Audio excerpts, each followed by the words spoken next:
먼저 양해의 말씀을 좀 드리도록 하겠습니다.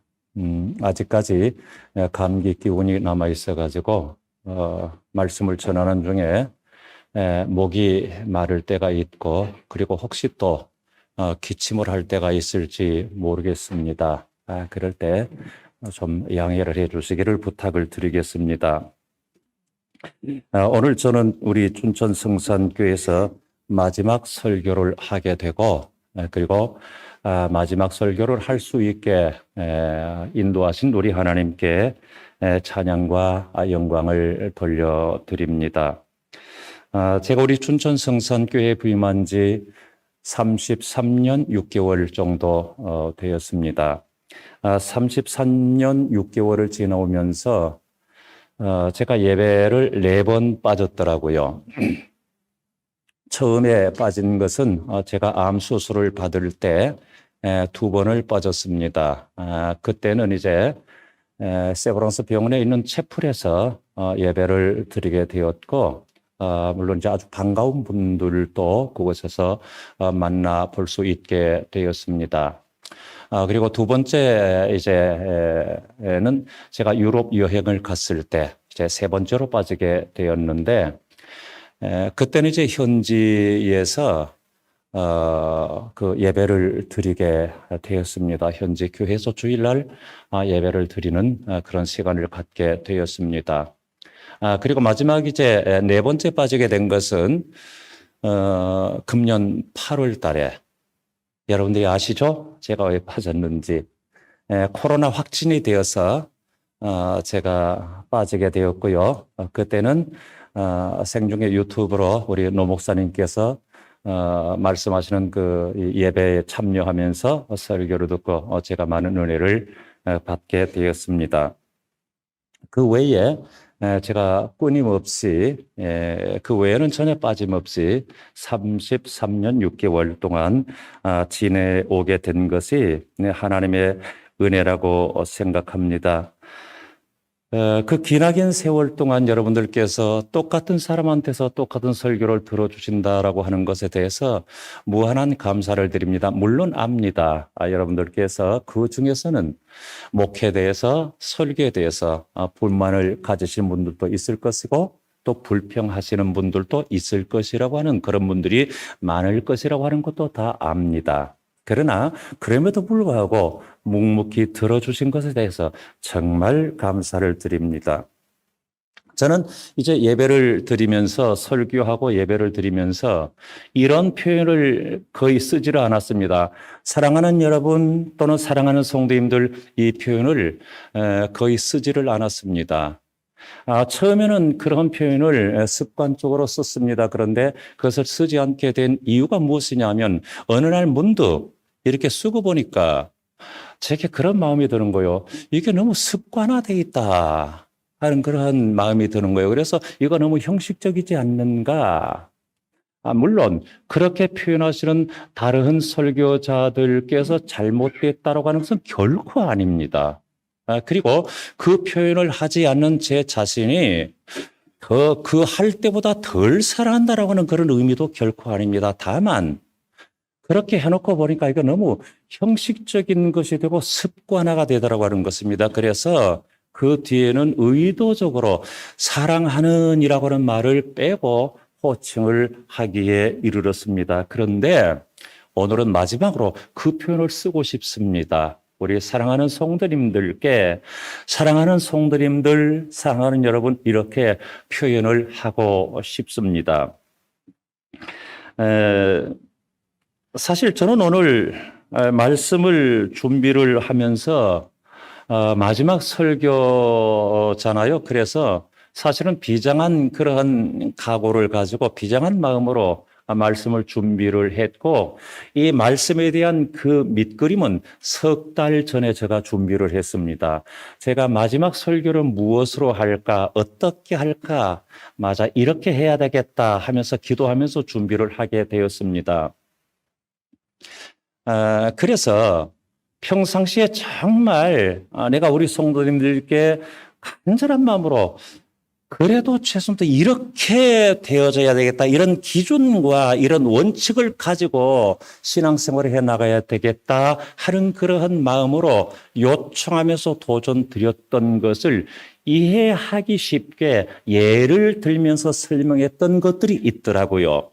그래서 그것들만 종합해서 단계적으로 4단계를 걸쳐서 말씀을 드리려고 하는데, 그러니까 4단계를 거쳐서 말씀을 드리는데 그 4단계 모두가 다 여러분들께서 이미 들으셨던 그런 내용도 떠오르실 것이고요. 맞아. 이 내용은 그때 언제 한번 이런 말씀을 하셔서 내 기억에 남아, 이런 것들도 있을 것입니다. 여호수아가 가나안 땅을 분배를 하고 요단 동편 2지파 반을 돌려보내면서 마지막 최후의 고별 설교를 합니다.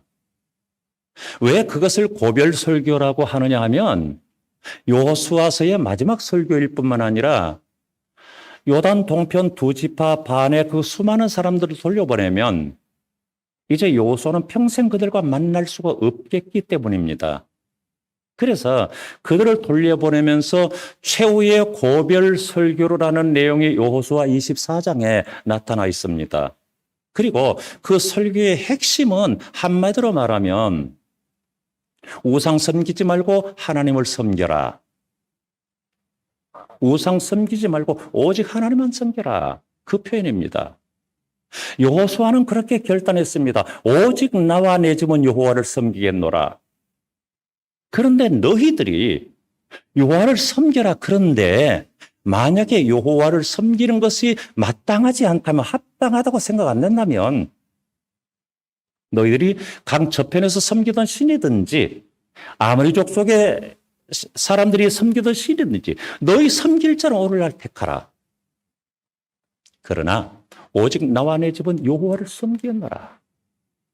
그럴 때 이스라엘 백성들은 요단 서편에 남아있는 백성들이나 요단 동편으로 건너가야 될 백성들이나 한결같이 이렇게 표현합니다. 그 하나님이, 과거를 생각해 보는 거예요. 그 하나님이 우리를 이렇게 인도하셨는데 어떻게 우리가 그 하나님을 떠나서 다른 신들을 섬기겠습니까? 우리도 여호와만을 섬기겠습니다. 이렇게 결단하라는 그 내용이 여호수아 24장에 나타나 있게 됩니다. 물론 저는 여호수아는 아닙니다. 그리고 제가 드리는 말씀이 여호수아처럼 그렇게 드려지지도 않습니다. 그러나 그런 비장한 마음으로 저도 정말 우리 춘천 성산교회 성도님들께 무엇을 요청하는 설교를 드려야 될까, 이 마음을 갖게 되었고, 그래서 제가 비장한 마음의 설교를 드리게 된다라고 하는 것입니다. 물론 여러분들께서 내용을 들으면 여러분들은 비장하지 않을 수도 있을지 모르겠습니다. 오랜 세월 동안 신앙생활을 해오면서 결국 그 결과가 위선적이고 형식적인 바리새인들과 같은 저와 여러분의 모습이 아니라 정말 부활을 체험하고 정말 성령을 체험한 제자들과 같은 그런 여러분의 신앙의 삶이 되기를 바라면서 말씀을 드리게 됩니다. 그러나 그것을 받아들이고 받아들이지 않고는 여호수아의 표현처럼 여러분들의 자유입니다. 그들이 여호와를 섬기든지 이방신을 섬기든지 그들의 자유이듯이 제가 선포하는 이 말씀을 여러분들이 받아들이고 받아들이지 않는 것, 여러분 자유입니다. 그러나 말씀드린 대로 이 몇 단계를 종합해서 단계적으로 말씀을 드리도록 하겠습니다. 첫째는 여러분은 이 세상에서 탈출한 사람들임을 잊지 마시고 기억하시기를 바랍니다. 오늘 새벽에 큐티 시간을 가지면서 전독서 12장에서 우리 양 목사님이 마지막에 그런 말씀을 한마디 하시더라고요. 여기서 반복되는 단어가 있다. 기억하라라고 하는 단어다. 전독서 12장의 말씀이에요. 옳습니다. 정말 우리가 기억한다는 것은 너무나도 중요합니다. 정말 내가 잊지 말고 기억해야 될 것이 무엇인가, 이걸 생각하는 것입니다. 그 첫 번째로가 나는 이 세상에서 탈출한 사람이다. 이걸 잊지 말고 기억하셔야 된다고 하는 것입니다. 출애굽을 영어로 잘 아시죠? 엑소도스라고 그렇게 말을 하게 됩니다. 이것은 헬라어에서 따온 그런 표현으로서 헬라어의 엑스호도스라고 하는 말이 합해져서 만들어진 합성어입니다. 엑스호도스는 뭐냐? 엑스라고 하는 말은 무엇 밖으로라고 하는 그런 의미가 되고, 호도스는 길이 됩니다. 그렇기 때문에 그 길 밖으로라고 하는 그런 의미가 엑스호도스 또는 엑소도스라고 하는 그런 원래의 의미가 됩니다. 옳습니다. 이스라엘 백성들은 이제까지 살아오던 애굽의 삶의 길이 아니라 그들이 전혀 새로운 다른 길을 선택해서 다른 길을 가야 할 사람들이라 그 말이죠. 이제까지의 길에서 탈출해서 가나안 땅을 바라보는 길을 선택해서 그 길을 가야만 하는 사람들이 누구냐? 이스라엘 백성들이었다고 말이에요. 그래서 출애굽이 엑소도스가 되는 거예요. 그 길 밖으로 나가는 거예요. 자, 그렇다고 한다면 한번 우리가 생각해 보시기를 바랍니다. 우리는 신앙생활을 하면서도 너무나도 세상에 길들여져 있습니다.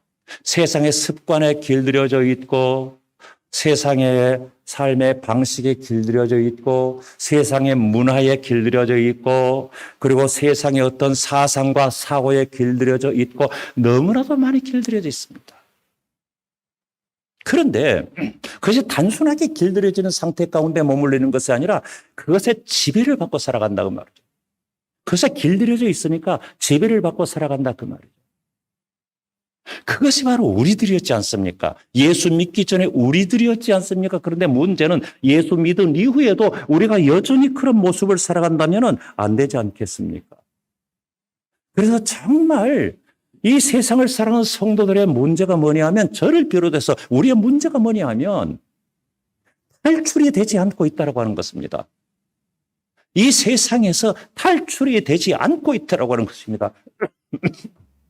여전히 엑소호도스가 있어야 되는데 여전히 애굽의 삶을 살듯이 이 세상에 도취되고 이 세상에 안주하고 이 세상 속에서 살아가는 우리 자신들을 발견하게 되다가 말이죠. 그것은 성도의 자세가 아니죠. 성도의 자세는 그것이 아니잖아요.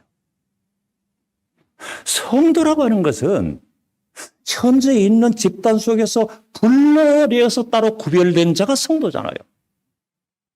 그러니까 성도라고 하는 그 의미도 엑스호도스라는 의미와 동일한 의미를 가지고 있습니다.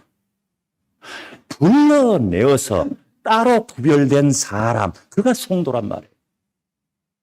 그게 우리들의 삶이잖아요. 그것을 지향해 나가야 되고 그쪽 방향으로 우리 방향 전환하면서 나가야 되는 것이 바로 우리들이라고 말이죠. 이렇게 길이 다르다고 말이죠. 그러면 길이 다르다고 하는 것은 무엇인가요? 그것은 가치가 다르다고 하는 것이고 목표가 다르다고 하는 거예요. 여러분 생각해 보시기 바랍니다. 우리가 하나님을 알지 못하는 이 세상 사람들과 여전히 그 가치가 똑같고 목적이 똑같다면 다른 것이 무엇으로 구분되겠습니까? 교회 다니는 것으로요? 아니죠. 성도는 그것으로 구분되지가 않습니다. 성도는 세상을 탈출하는 것으로 구분됩니다. 그 무리에서 탈출돼서 전혀 다른 곳으로 향하는 것이 성도이기 때문입니다. 그래서 우리의 싸움은 뭐냐 하면 늘 탈출하는 싸움이에요. 탈출은 싸움이에요. 싸우지 않고 탈출할 수가 없기 때문입니다. 생각해 보십시오. 그 잔인하고 혹독한 강력한 세력의 힘을 가지고 있는 바로와 싸워야 되지 않았습니까? 뿐만 아니라 애굽을 나와서는 추위와 더위, 그 환경의 열악함과 싸워야 되지 않았습니까? 뿐만 아니라 배고픔과 싸워야 하고 만나와 메추라기만 계속 먹게 되니까 애굽에서 먹었던 것이 그리워지는 쾌락주의와 싸워야 되지 않습니까? 그들은 그렇게 싸웠단 말이에요. 실패했느냐 하지 않았냐는 두 번째 문제고 그렇게 싸웠단 말이에요. 그것은 성도가 이 세상을 살아갈 때 어떤 원칙을 가지고 살아야 되는가 하는 것을 우리에게 가르쳐주고 있습니다. 그 답을 제시해주고 있습니다. 그렇게 살아가는 것이 성도이지 않겠습니까? 그렇게 싸워나가는 것이 성도이지 않겠습니까? 왜 그렇게 해야 됩니까? 성도이기 때문에. 왜 그렇게 해야 됩니까? 나는 그리스도인이기 때문입니다. 여러분들은 그렇게 싸워서 승리하시는 사랑하는 성도님들 될 수 있기를 축원합니다. 그 다음에 두 번째는 여러분은 에덴의 삶을 살아가는 사람들임을 잊지 마시고 기억하시기를 바랍니다. 에덴은 성도가 진정으로 회복해야 할 궁극적인 모델이지 않습니까? 그래서 우리가 신앙생활을 하면서 저는 참 회복이라는 말을 자주 썼는데 그 회복이라는 궁극적인 목적이 어디입니까? 에덴 동산이에요. 타락하기 전에, 죄 범하기 전에 그 에덴 동산이란 말이에요. 그것을 회복하는, 그게 진정한 회복이에요. 그런데 창세기 2장 8절 말씀 보니까 이렇게 말씀하고 있습니다. 여호와 하나님이 동방의 에덴의 동산을 창설하시고 그 지으신 사람을 거기 두시니라 이렇게 말씀하고 있습니다. 여기에 분명히 말합니다. 에덴의 동산을 창설하셨다. 그래서 우리는 뭐라고 말합니까? 에덴 동산 이렇게 말합니다. 그리고 이 동산이라고 하는 원래 성경에 기록된 단어가 무엇이냐면 간이라고 하는 히브리어 단어입니다.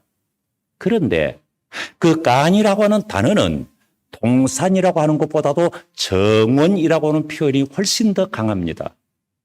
그것은 크기에 크고 작은 것에 있는 것이 아닙니다. 여러분 이해되시죠? 우리가 동산하게 되면 뒷동산, 앞동산 거기는 어떻게 해요? 우리가 마음대로 가서 뛰어놀 수 있습니다. 물론 지적도를 띄워보면 거기에 원주인이 누구인지는 알겠지만 어린이들이 또는 사람들이 그곳에 뛰어놀 때는 주인이 누구인지는 아무 의미가 없습니다. 왜? 우리가 함께 공유하면서 뛰어노는 곳이기 때문에. 그러나 정원은 그렇지 않습니다. 정원은 분명하게 주인이 있습니다. 아무나 범접할 수 없습니다. 그것이 정원입니다.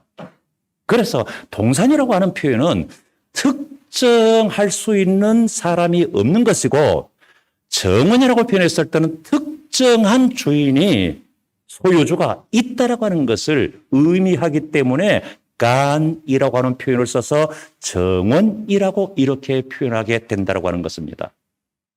그런데 중요한 것은 뭐냐 하면 이제 설명을 여러분들은 몇 번 들었으니까 아시겠지만 동산을 의미하는 이 간이라고 하는 명사형의 단어는 동사형 가난이라고 하는 말에서 왔다라고 하는 것입니다.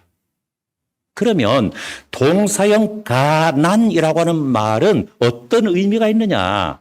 동사이니까 가난은 울타리를 친다 하는 그 의미를 가지고 있습니다. 여러분 신기하잖아요. 그렇다면 하나님께서는 에덴 동산에 어떻게 하셨다는 거예요? 울타리를 쳤다라고 하는 거잖아요. 그러면 하나님께서 울타리를 쳤다라고 하는 것은 어떤 의미가 되겠습니까? 그것은 나의 소유권을 정한 것뿐만 아니라 내가 지키고 보호하고 관리하고 인도한다라고 하는 의미가 강하지 않겠습니까?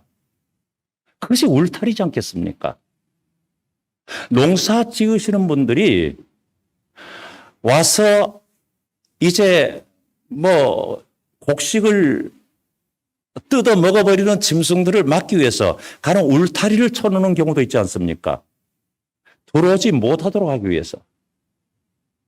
내가 관리하고, 내가 가꾸고, 내가 지도하고, 내가 보살피고, 내가 보호하는 곳이다 그 말이에요.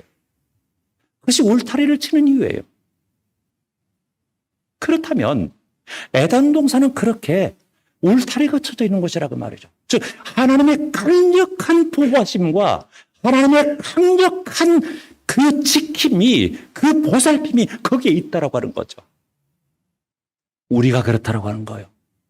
우리의 환경에 기억하십시오. 하나님은 울타리를 씌웠습니다. 하나님은 울타리를 씌워서 우리를 지키시고 우리를 보호하시고 우리를 인도하시고 우리와 함께 하시는 줄 믿습니다. 그것이 에덴 동산이에요. 그래서 우리는 이런 에덴 동산의 삶을 살아가는 사람들이라고 하는 것입니다. 이것을 잊지 말고 기억하자라고 하는 것입니다. 하나님의 소유의 동산입니다. 하나님이 지키는 곳입니다. 하나님이 함께하는 곳입니다. 그러면 셋째로 여러분은 하나님이 주도권을 가지고 인도하는 삶을 사는 사람들임을 잊지 말고 기억하시기를 바랍니다. 성도는 그 인생의 모든 주도권을 자기 자신이 가지고 있지 않습니다. 이제까지는 내가 그렇게 살아왔다고 할지라도 앞으로는 이제 하나님께 주도권을 내어 맡기고 살아가고자 하는 사람들이 성도입니다. 여러분, 이제까지 우리가 예수 믿기 전에는 안 그렇잖아요. 내가 내 마음대로 했잖아요. 내 하고 싶은 거 내 마음대로 했잖아요. 내 마음에 내키는 대로 했잖아요. 그러나 성도는 그렇게 사는 사람들이 결코 아닙니다. 문제는 새벽에 기도하기로 하나님 오늘도 나를 인도하시고 나를 주장해 주시기 바랍니다. 이렇게 기도해놓고 자기가 다 주장해버리고 자기가 다 마음대로 살아버리는 이것이 문제지. 하나님은 그것을 원하시지 않는다고 하는 것입니다. 전적인 주도권을 하나님이 가지고 계신다고 하는 것입니다. 저는 이 문제를 설명드리면서 노아 방주와 모세 갈대 상자를 비유로 설명을 드렸던 적이 있습니다. 노아 방주를 히브리어로 뭐라고 그린다 그랬어요? 아시죠? 테바라고 그런다고 말씀드렸습니다. 어마어마한 크기지요. 어마어마한 크기예요. 우리가 상상할 수 없는 크기예요. 그 옛날에 이렇게 큰 방주가 지어졌다고 하는 것은 너무나도 놀랍습니다. 그런데 신기하게 성경에 보면 테바라고 하는 표현이 딱 2번 나옵니다. 노아 방주를 이야기할 때 테바라고 하는 표현을 쓰고 그리고 한 번은 어디에 나오느냐 하면 창세기에서 넘어와서 출애굽기 들어와서는 모세 갈대 상자를 표현할 때 테바라고 똑같은 단어를 쓰고 있습니다. 그렇다면 이상하지 않습니까? 모세 갈대 상자는 노아 방주에 비하면은 이건 어마어마한 차이를 가지고 있는 견줄 수 없는 그런 크기를 가지고 있습니다. 그런데 어떻게 노아 방주도 테바요? 모세 갈대 상자도 테바가 될까요? 이상하지 않습니까? 다른 것은 그거밖에 없는데 말입니다. 똑같은 것은 찾아볼 수 없는데 말입니다. 중요한 것이 있습니다. 노아의 방주를 그 안에 들어있는 노아 일행들이 방주를 결코 움직일 수 없습니다. 모세 갈대 상자 역시 그 안에 들어있는 모세가 그 갈대 상자를 결코 움직일 수 없습니다. 테바는 그 주도권이 그 내부에 있는 자에 의해서 움직이는 것이 아니라 전적으로 외부에 의해서 움직여진다고 하는 의미 때문에 테바가 되는 것입니다. 즉 그 움직이는 동력이 내부에 있지 않다고 하는 것입니다. 외부에 있다고 하는 것입니다. 그렇다면 중요한 것이 있습니다. 만약에 우리가 우리 자신들을 내 마음대로 주장해서 살아간다면 우리는 테바의 삶을 살고 있지를 않은 것입니다. 적어도 하나님, 오늘 하나님께서 인도하시고자 하시는 대로 저를 인도해 주시기 바랍니다. 이렇게 맡기면서 나갈 때 비로소 우리는 태바의 삶을 살 수 있게 되는 것입니다. 여러분, 우리가 신앙생활을 하면서 잊지 말고 기억해야 될 것이 무엇이냐면 나의 주도권은 내게 있는 것이 아니다라고 하는 것입니다. 나의 주도권은 오직 하나님께 있다라고 하는 것입니다. 내가 무엇을 얼마나 알아서 나의 주도권을 내가 가지고 갈 수 있겠습니까? 나는 내일이 어떻게 될지도 알지 못하는 거예요. 아니, 오늘 오후가 어떻게 될지도 알지 못하는 거예요. 그것이 바로 우리들입니다. 어떤 분이 그런 이야기를 하는 소리를 들었습니다. 설교 시간에. 자기가 출근하다가 무너진 다리가 무슨 다리였죠? 서울에? 성수대교? 네. 성수대교를 지나게 됐다요. 그 사고가 난 거예요. 정말 큰일 날 뻔하지 않았습니까? 얼마나 많은 사람들이 희생당했습니까? 그 뒤로는 자기 생년에 살아계시는 어머니께 이제까지는 어머니 다녀오겠습니다. 그렇게 인사했는데 그 뒤부터는 그렇게 인사 안 한답니다. 어머니 저 나갑니다. 왜냐하면 이후 어떻게 될지 모르기 때문에. 성도는 이것이 인생이에요. 이것이 우리 자신들이에요. 어떻게 내가 내 자신을 주도권을 가지고 살아갈 수가 있겠습니까? 그럴 수 없습니다. 포기하시기 바랍니다. 하나님께 맡기시기 바랍니다. 하나님이 나를 주장했을 때 그때 비로소 나는 나 될 수가 있는 줄 믿습니다. 이것이 태바의 삶입니다. 그래서 사랑하는 충천성산교회 성도들 여러분들은 태바의 삶을 살아가실 수 있기를 축원합니다. 그 다음에 네 번째는 결국 여러분은 주님의 마음을 품고 주님을 바라보아야 할 자들임을 잊지 마시기를 바랍니다. 그러면 이제 우리가 결단해야 되지 않겠습니까? 빌립보서 2장 5절 말씀 보면 우리가 잘 아는 말씀이죠. 이렇게 말합니다. 너희 안에 이 마음을 품으라. 곧 그리스도 예수의 마음이니. 우리가 품어야 될 게 뭐예요? 그리스도 예수의 마음이에요. 그런데 건너뛰어서 히브리서 12장 2절 말씀 보면 이렇게 말씀하고 있습니다. 오직 믿음의 주여 또 온전케 하시는 예수를 바라보자. 예수를 바라보자. 이것은 중요한 이음새를 가지고 있습니다. 성경상 거리는 멀지만 중요한 이음새를 가지고 있습니다. 왜냐하면 내 마음에 예수를 품지 않으면 나는 결코 예수를 바라볼 수가 없습니다. 그렇기 때문입니다. 생각해 보십시오. 내가 세상을 품고 산다면 나는 무엇을 바라보게 됩니까? 세상을 바라보고 살게 돼 있습니다. 내가 물질을 품고 살아간다면 나는 돈을 쫓아 살아가는 인생이 될 수밖에 없습니다. 내가 품고 있는 것을 바라보게 돼 있습니다. 내가 품고 있는 것이 머리에 가득 차게 되고 그것을 바라보게 돼 있습니다. 그러므로 내가 예수를 품고 있지 않다라고 한다면 결코 나는 예수를 바라볼 수가 없습니다.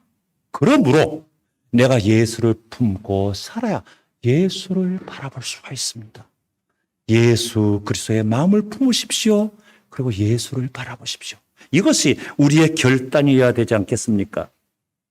오늘 본문에 나타난 바나바라고 하는 사람은 우리가 익히 알고 있는 그런 사람입니다. 안디옥 교회에 중추적인 역할을 했던 사람이고 초대교회에 귀한 그런 인상을 남겼던 사람입니다. 그런데 이분에 대해서 오늘 본문 사도행전 11장 24절은 이렇게 설명하고 있습니다. 바나바는 착한 사람이요 성령과 믿음이 충만한 사람이라 이에 큰 무리가 죽게 더하여 지더라. 이렇게 말하고 있습니다. 죽게 더해지는 무리가 누구 때문이에요? 바나바 때문이에요. 바나바의 행실이 소문이 나는 거예요. 어떤 행실이에요? 그는 착한 사람이기 때문이에요. 착한 사람이라고 하는 표현은 우리가 어린아이들 머리를 쓰다면서 아우 착하다는 그런 의미가 아니에요. 하나님 보실 때 의롭다는 말이고 선하다라는 그런 의미예요. 그걸 착하다는 표현으로 쓰고 있습니다. 그뿐만 아니라 뭐라고 표현하고 있습니까? 성령과 믿음이 충만한 사람이다. 그리고 그 뒤에 중요하게 결론을 맺고 있는 말씀이 무엇이냐면 이에 큰 무리가 죽게 더해지더라 하는 것입니다. 여러분, 바나바 한 사람 때문에 안디옥에 소문이 나더라고 말이죠. 소문이라고 하는 것은 무섭습니다. 바나바 한 사람 때문에 선한 소문이 나니까 믿는 무리가 모여드는 거예요. 나쁜 소문이 날게 되면은 그렇지 않겠지요. 그 선한 소문이 믿는 무리가 더해가게 만들더라고 말입니다. 그런데 바나바의 행적은 여기서 그치지 않습니다. 사도행전 4장에 볼 것 같으면은 그는 사도들 앞에 자기 재산을 팔아서 내어놓았습니다. 그리고 가난한 사람, 고아와 과부, 힘든 사람에게 나눠줄 수 있도록 그렇게 베풀고 나눌 줄 아는 사람이었습니다. 그가 바나바였습니다. 그런데 바나바는 본래 이름이 아니었죠. 사도행전 4장에 보면 본래 이름이 아니라 별명이었죠. 바나바의 뜻이 혹시 무엇인지 아세요? 위로의 아들이라고 표현하고 있습니다. 개역 성경은 번역한 즉 권위자더라, 권위자더라 이렇게 표현하고 있는데 그 한자 표현이니까 혼동을 하게 돼요. 그건 그 사람은 되게 권위가 있더라는 그런 권위가 아니라 권면하고 위로하는 사람의 권위예요.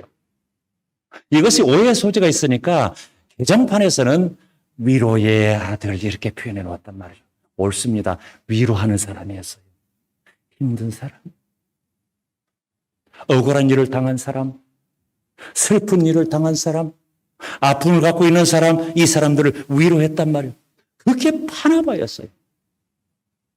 이렇게 살아가니까 그의 소문이 날 수밖에 없는 거 아니겠습니까? 그리고 비로소 그리스도인이라고 하는 것이 물론 뒤에 바울을 모시고 와서 1년간 더 목회하면서 이제 그 이야기가 나오게 됩니다만은 그렇게 그리스도인이라고 하는 일컬음이 그래서 내려지게 되는 것이 아니겠습니까? 그러므로 사랑하는 춘천 성사교회 성도님들, 예수의 마음을 품으시기 바랍니다. 예수를 바라보시기 바랍니다. 이 세상에 다른 것이 아니라 예수를 품으십시오. 이 세상에 다른 것이 아니라 예수를 바라보십시오. 사랑하는 성도님들, 세상의 것이 요란하면요, 하늘의 소리를 들을 수가 없고요. 세상의 불빛이 너무 밝으면요, 별빛을 볼 수가 없습니다. 여러 년 전에 필리핀에 갔던 적이 있습니다. 12월 초순경에 갔는데요. 하루 일정을 마치고 늦은 시간 현지에 있는 선교사님의 안내를 따라서 선교센터로 오게 되었습니다. 그날 오후에 현지인 교회에서 크리스마스 이브 행사를 같이 예배를 드렸습니다. 그런데 크리스마스 이브 예배를 드렸는데 땀을 뻘뻘 흘리면서 드렸습니다. 거기는 더운 여름이거든요.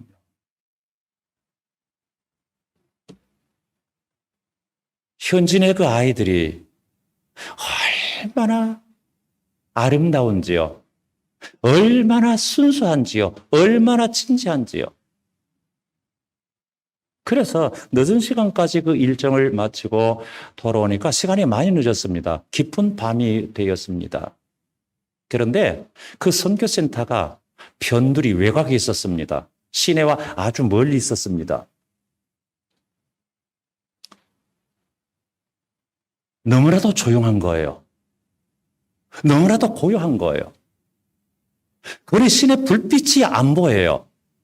시내 시끄러운 소리가 안 들어요.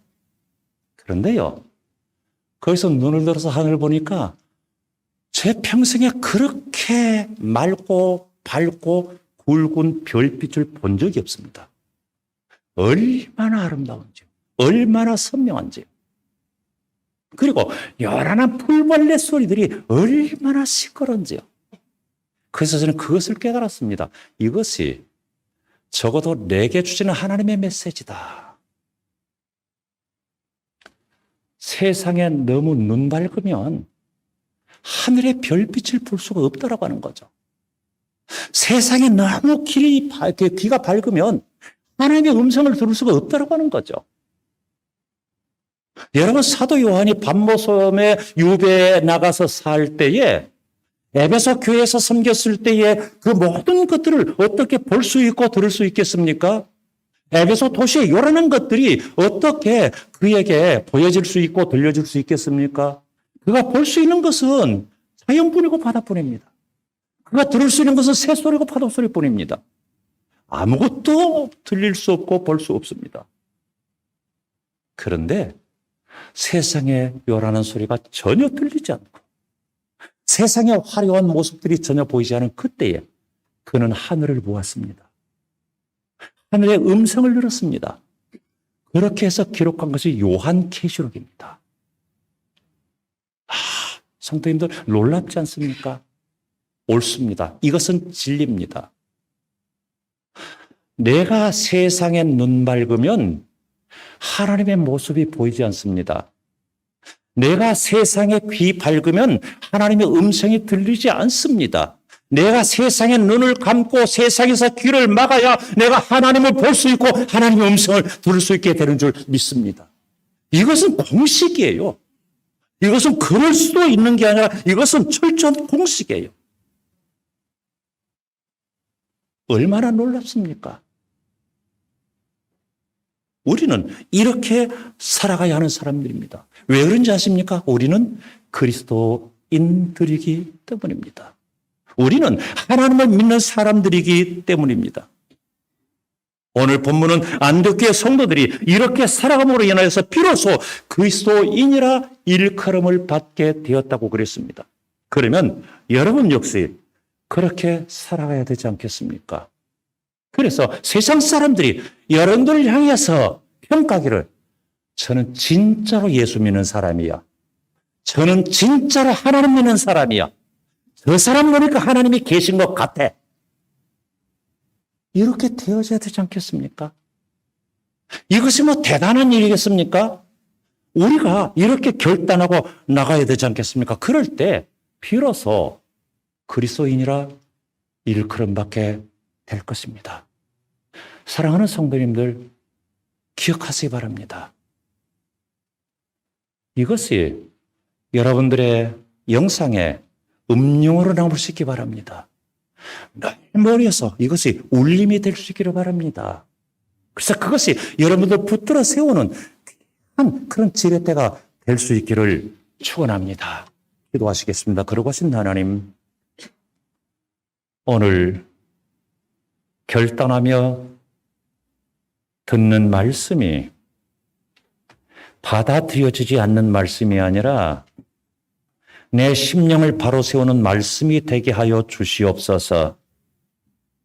그래서 내가 진정한 그리스도인이 될 수 있게 하여 주시옵소서.